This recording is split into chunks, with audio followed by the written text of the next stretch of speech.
আমার কথা বুঝতে চাইছো না। এই কি হয়েছে? ও ডিরেক্টর জিমকে কিছু না, বলতে আমি চাই চায় না। তুমি সবসময় বলো আমি স্মার্ট, তোমাকে মিথ্যা বলেছি কখনো? তাহলে তোমার আর জেমসের মধ্যে এখনো এত ঝামেলা কেন?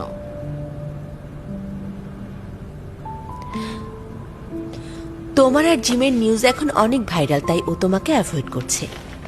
তুমি ওকে বলে দিলে এমন আর কি হবে বলো তো? এই কথাটা তুমি ঠিকই বলেছো।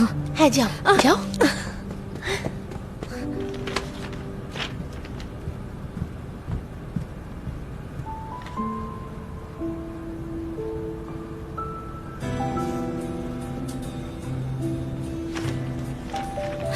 জিম, তুমি আমাকে অ্যাভয়েড করছো কেন?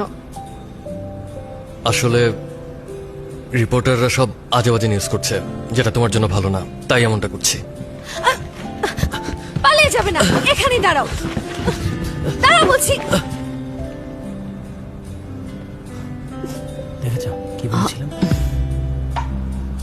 কি হচ্ছে? ভিডিও বন্ধ করো, বলেছি বন্ধ করতে। আমার কথা কি তুমি জিম, বুঝতে আমি পারছো না? তোমাকে ভালোবাসি। তুমি আমার বয়ফ্রেন্ড হবে। ভায়োলেট,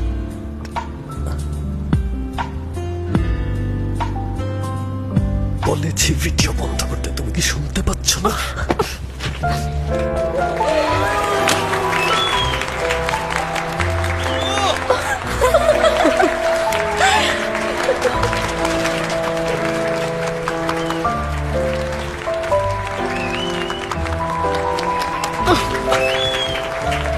তুমি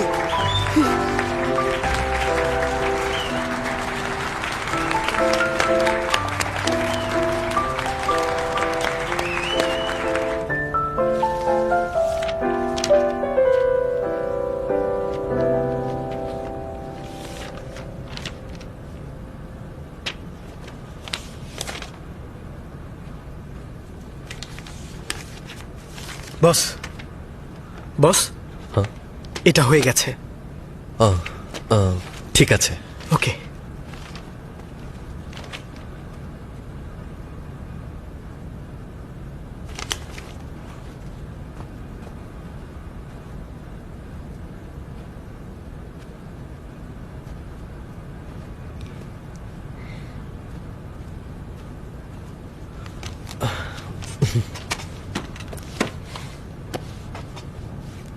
ভায়োলেট, তোমার আঁকা ওর একটা ছবি দেখিয়েছে, খুব সুন্দর।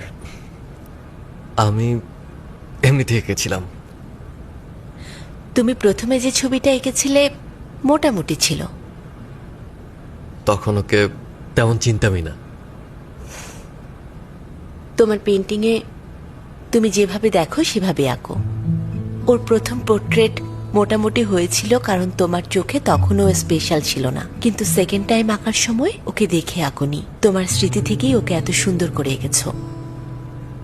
তার মানে তোমার চোখেও অনেক সুন্দর। আসলে তুমিও ওকে অনেক পছন্দ করো, কিন্তু তুমি নিজে সেটা বুঝতে পারোনি।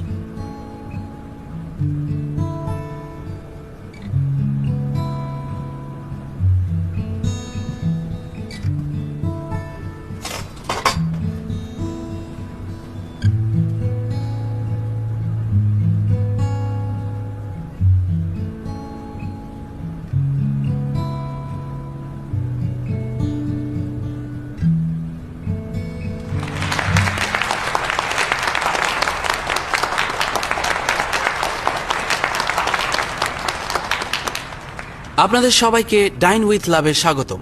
আজকের এপিসোডের থিম হলো যখন আমরা আমাদের বেস্ট ফ্রেন্ডকে ইনভাইট করি তখন কি রান্না করা যায়।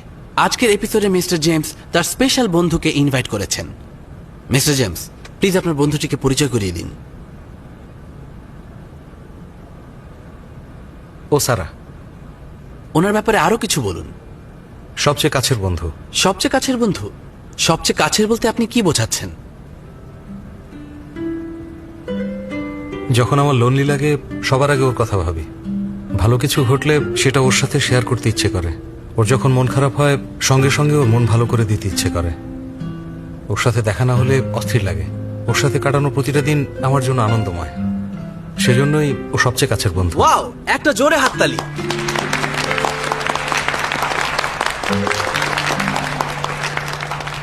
একদম ঠিক। আমাদের সবার জীবনে এরকম কোনো বন্ধু থাকে যে সবচেয়ে কাছের বন্ধু, যার সাথে আমরা আমাদের ফিলিংস শেয়ার করতে পারি, যাকে ভরসা করা যায়। মিস্টার জেমস, আজ কি রান্না করবেন? ইউসাং মাংস। ওকে, তাহলে চলুন।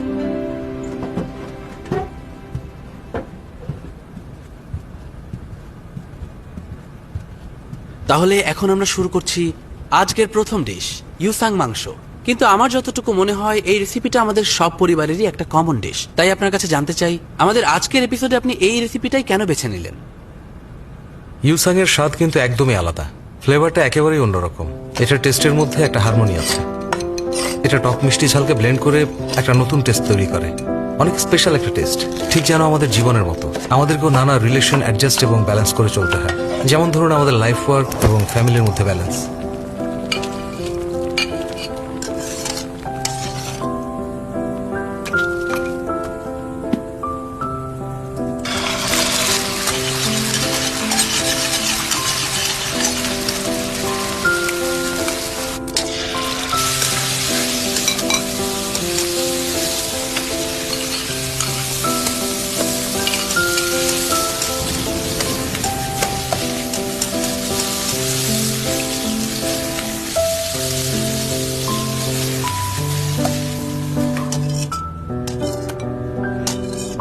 গুড, মনে হচ্ছে আমাদের সুইট অ্যান্ড সাওয়ার ইউসাং মাংস হয়ে গেছে। এখন শুধু একটু টেস্ট করা দরকার। কি বলেন আপনারা? বাহ, রান্নার স্মেলই তো আমার খেতে ইচ্ছে করছে। কি বলেন আপনারা? শুরু করা যাক। দারুণ হয়েছে। ওয়েট করতে পারছি না। হ্যাঁ, আমিও আর পারছি না। আমিও খেতে চাই। কেমন হয়েছে? মিস্টার জেমস, একটু আগেই আপনি আমাদেরকে লাইফ ওয়ার্ক আর ফ্যামিলি ব্যালেন্সের কথা বললেন। আপনি কিভাবে এগুলো ব্যালেন্স করেন? সত্যি বলতে আমি কিন্তু আগে অনেক এক্সট্রোভার্ট মানুষ ছিলাম, সারাক্ষণ কাজ নিয়ে পড়ে থাকতাম। সত্যি বলতে রান্নাও করতে পারতাম না।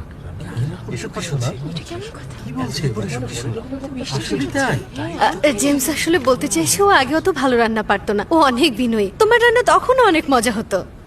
তখন আসলে আমি বডি ডাবল ইউজ করেছিলাম।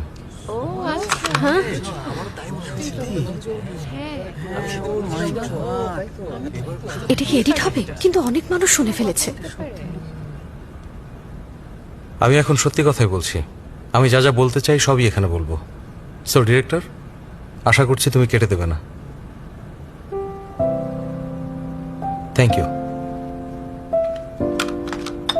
আগে আমি বডি ডাবল ইউজ করতাম কারণ মনে হতো রান্না শেখাটা সময় নষ্ট ছাড়া কিছু না। কিন্তু একজন আমাকে বলেছিল, কাজ করা হয় শুধুমাত্র সার্ভাইভ করার জন্য, এটাই জীবনের সব না। কিছু জিনিস ইউজলেস মনে হলেও জীবনে সেগুলোর অনেক মূল্য আছে। বাসায় রান্না করার জন্য যদি চাকরিতে রিজাইন দিতে হয়, তাহলে এখনই রিজাইন দিচ্ছি। ওর কারণে আমি লাইফটাকে এনজয় করতে শুরু করি।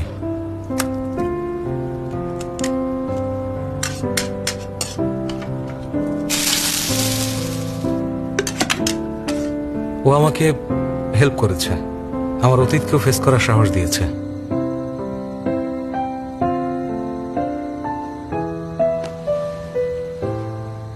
আর এভাবেই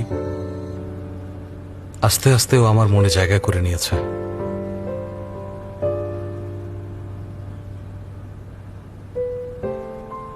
হঠাৎই একদিন আমি বুঝতে পারি ও আমার অনেক কাছের একজন মানুষ, ওকে ছাড়া আমি থাকতে পারবো না। সো আমি ওকে আমার কাছাকাছি রাখার সব ধরনের ট্রাই করতে থাকি। কিন্তু সে সময় আমি বুঝতে পারিনি কাজের বাইরে আর কিভাবে একটা মানুষের কাছাকাছি থাকা যায়। আমি আমার মতো করে অনেক চেষ্টা করেছি, কিন্তু কখনো জানতে চাইনি ও কি চায়। অনেক বোকা ছিলাম, তাই তখন আমি মনে করতাম ওকে সারাক্ষণ আমার কাছাকাছি রাখার মানে ভালোবাসা, কেয়ার করা। আর তারপর আমি ইনভেস্টরদের সঙ্গেও ঝামেলা করি। তোমার দায়িত্ব শুধু ওর প্রতি না, এখানে সবার প্রতি তোমার দায়িত্ব রয়েছে। কিন্তু এত কিছুর পরও দিন শেষে ওই সবচেয়ে বেশি সাফার করেছে। পুরোটা সময় আমি যেটাকে ওর প্রয়োজন ভেবেছিলাম সেটাই দিচ্ছিলাম, কিন্তু বুঝতে পারিনি ওর কাছে সবচেয়ে মূল্যবান কি।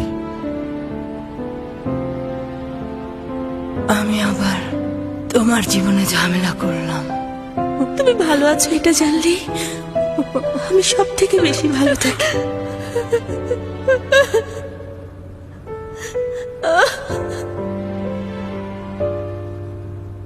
এটা তোমার দোষ না।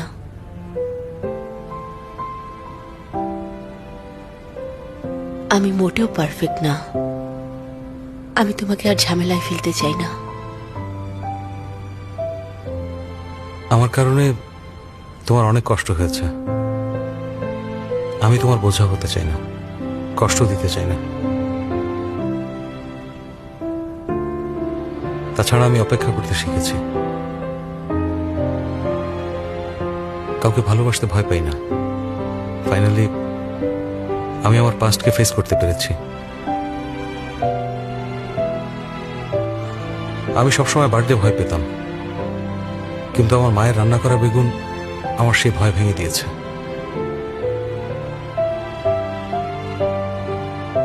তাই আমি একজন হোটেলের শেফকে বলেছিলাম আমাকে যেন সেই ডিশ বানাতে হেল্প করে।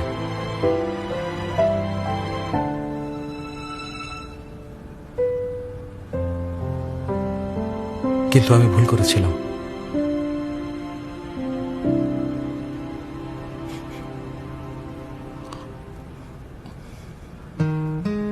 তুমি সারাকে হেল্প করতে বলো।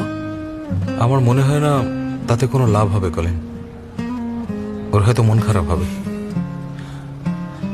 তোমার কনফিউশন, তোমার ফ্রাস্ট্রেশন সবকিছুই তোমার।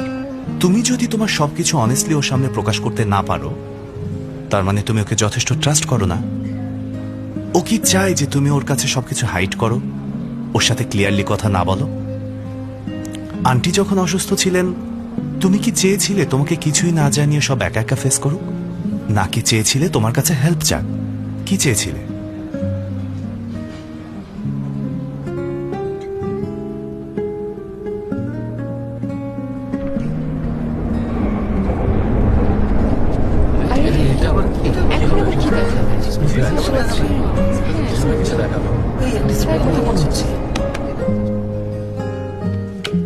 সোজা হয়ে দাঁড়ান, নড়বেন না। আমি ক্যামেরা ঠিক করছি। আমরা জাস্ট ডিম আর টমেটো রান্না করছি। ভিডিও রেকর্ড করলে আপনি পরে নিজে দেখতে পারবেন। হাজার হলেও প্রোগ্রামে আপনি থাকবেন, তাই পশ্চাৎ এবং ম্যানার ঠিক থাকাটা ইম্পর্টেন্ট।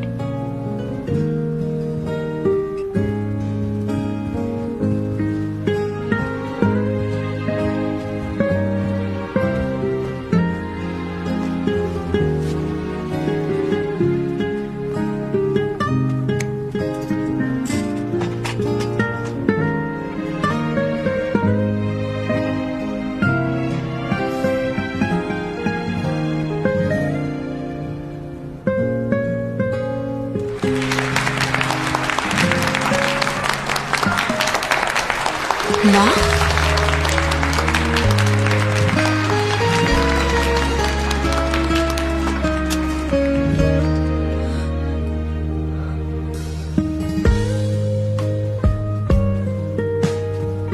আমার ইমোশন আর কনফিউশন আমি আর হাইড করব না। ঠিক তেমনি তোমাকেও সবসময় স্ট্রং সেজে থাকতে হবে না। আমি কখনো চাই না যে তুমি একা একা কোথাও বসে কান্না করো।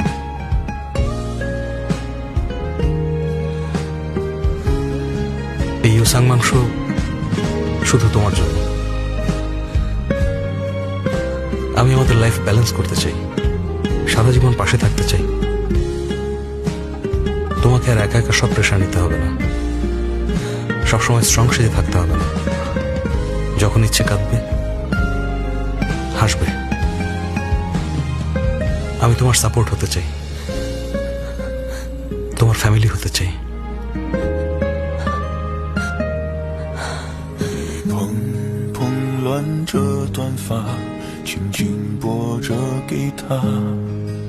毛衣刚晒过阳光，暖暖让人心安。天色慢慢就暗了，时光却不相散。 Will you 这就是你心 marry me?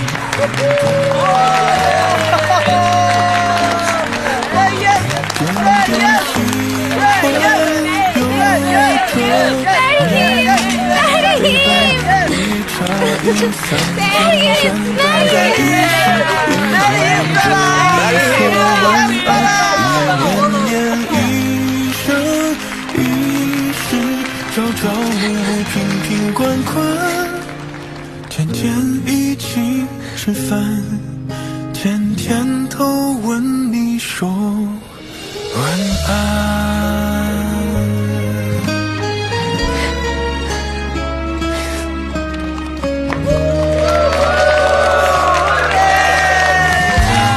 在那乱着的房，轻轻拨着吉他。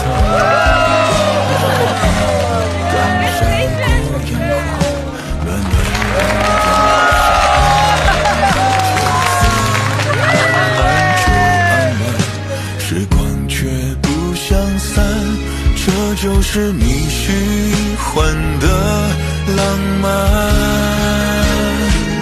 一点点喜欢，有着你陪伴。 一茶一饭，简简单单，一心一愿，吻着你说晚安。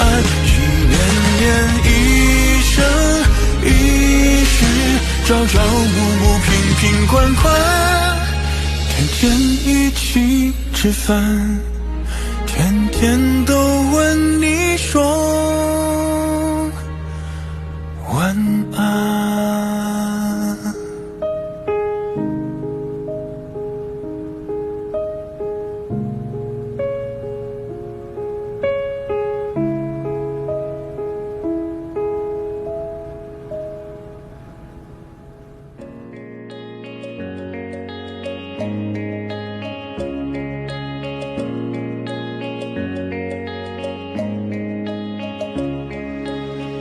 谁躲在回忆的角落，自说自话，夜幕都空旷的黑夜，无人作答。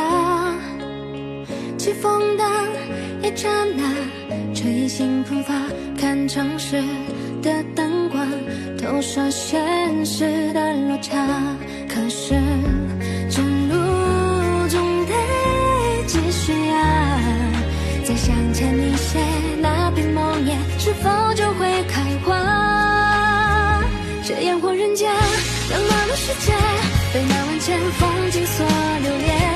多少奔波里途，错无言，把心酸强颜。无期的遥远，偶尔会遇见，但我只剩憧憬的季节。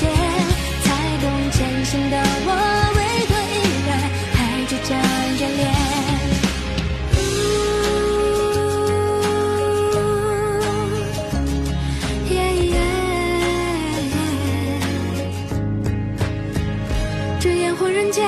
未解的悬念，谁也不曾哭红过双眼。默念明天总会冲淡一切，你在天和界，但唏嘘一点，将星空耀眼。